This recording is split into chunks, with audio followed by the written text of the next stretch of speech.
Kung tatawagin ka ng Panginoon ngayon bilang kanyang disipulo, agaran ka bang susunod o mag-aatubili ka dahil pakiramdam mo ay hindi mo kaya o baka wala kang oras o baka naman may agam-agam ka sa mga ipagagawa sa iyo. Nandito po tayo sa landas ng pag-asa. Ako po si Roel Morales. Samahan po ninyo akong magnilay sa ating ebanghelyo sa araw na ito. Magsisimula tayo sa huling bahagi ng ikasyam ng Mateo at tutungo tayo sa unang bahagi ng ikasampu ng Mateo. Dito ay makikita natin na ang Panginoon ay tila naaawa sa mga tao sapagkat tila sila mga tupang walang pastol. Kaya naman sa pangalawang bahagi, doon ay isinugo niya, tinawag niya at isinugo niya ang unang mga apostoles ng kanyang ministry.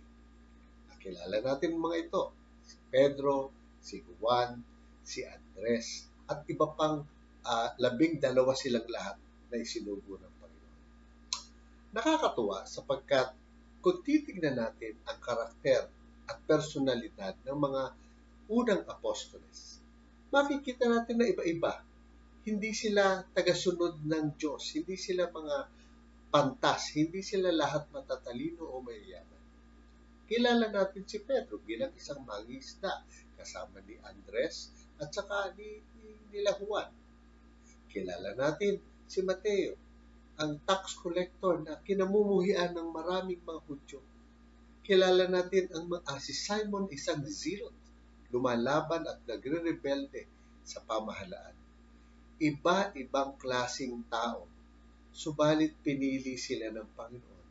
At sa bandang huli ng ating ebanghelyo ngayon, isinugo sila upang sila ay gamitin sa pagpapalaganap ng magandang balita.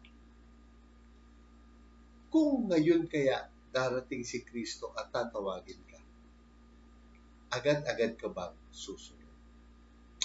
Maraming mga Kristiyano ang may agam-agam kapag sinabi ang pagsunod kay Kristo.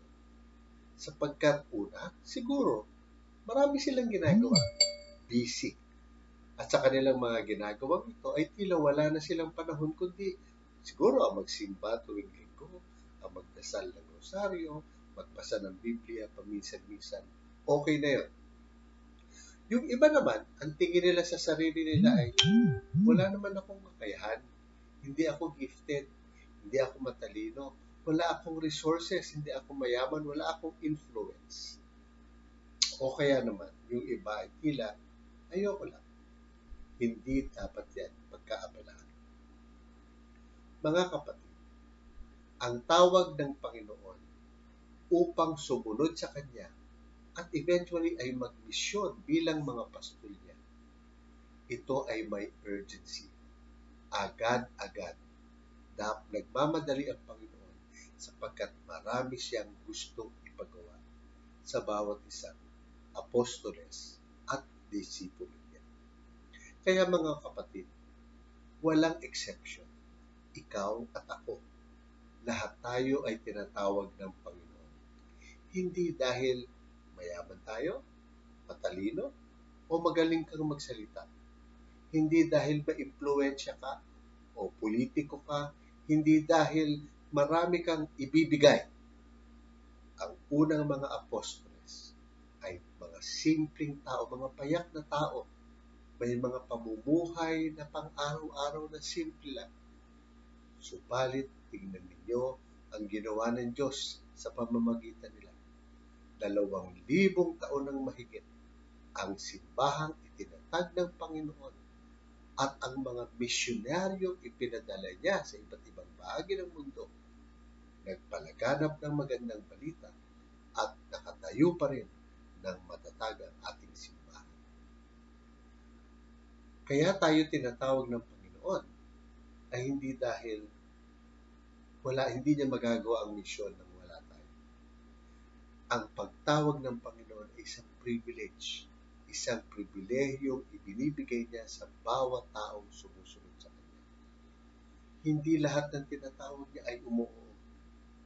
Naalala nyo yung mayamang binata, nung malaman niya kung ano ang kondisyon ng Panginoon, hindi siya sumunod. Umalis siya ng malungkot sapagkat marami siyang ibibigay dapat, sabi ng Panginoon. Hindi niya kaya yon. Hindi niya kayang isuko ang kanyang mga yaman. Ikaw, bakit hindi ka susunod sa Panginoon? Bakit hindi ka magmimisyon? Pangalawang dahilan, hindi naman kasi ako gifted. Hindi ako magaling mag-preach. Hindi ako magaling sa Biblia. Hindi ako aral. Hindi ako pantas. Wala akong mga ibibigay. Tama na ako dito. Basta mabubuhay lang ako ng tama at pupunta ako sa langit, okay na yun. Unang-una mga kapatid, hindi sapat na mamuhay tayo ng para sa atin lamang. Ang buhay ng isang Kristiyano tulad ng buhay ni Kristo ay ibinigay upang ibahagi sa mga taong nangangailangan. Naawa si Kristo sapagkat ang mga taong sumusunod sa Kanya ay tila mga tupang walang pastol. Ikaw siguro yung tinatawag ng Panginoon upang maglingkod bilang pastol sa Kanila. At kung wala kang ibabahagi, sa tingin mo ay wala kang kakayahan. Tandaan ninyo ito, hindi ikaw ang gagawa noon.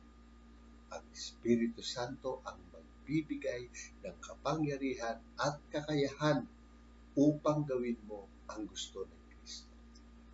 Kaya napakaganda sa mga panahon na ito, patatapos lang ng ating Pentecost.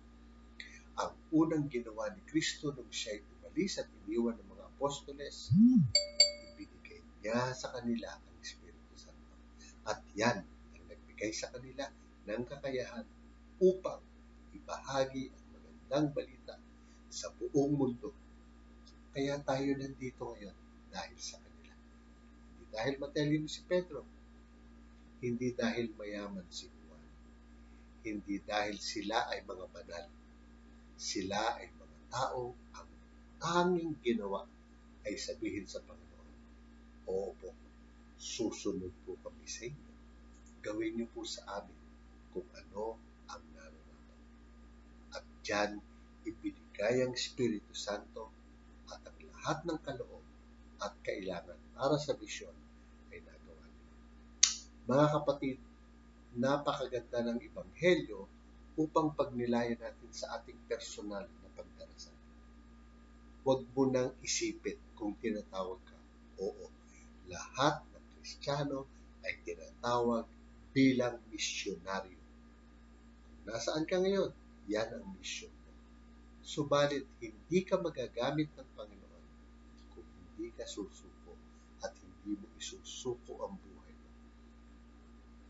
Pero, kapag ibinigay mo ng buo sa Panginoon ang kanyang pangako, lahat ng ibinigay mo, lahat ng isinuko mo, lahat ng ibinahagi mo ay ibabalik ng Panginoon ng maka-100 beses o higit pa, sapagkat hindi natin maaaring baliwalain ang pagmamahal ng Panginoon at pagbibigay na sa atin ng biyaya. Tatanggapin mo ang daksa-daksang biyaya kung ikaw ay magbibigay muna sa Kanya. Halina mga kapatid, sumunod tayo sa Panginoon at sundin natin ang Kanyang utos na maging misyonaryo at maging pastol at tagapagbahagi ng magandang balita. Sana po, pakinggan natin ang Espiritu Santo kung paano niya ito isasabuhay sa atin. Isang pinagpalang linggo sa inyo mga kapatid. Muli po, dito po sa Landas ng Pag-asa, pagnilayan nating lagi ang salita ng ating Panginoon. God bless you.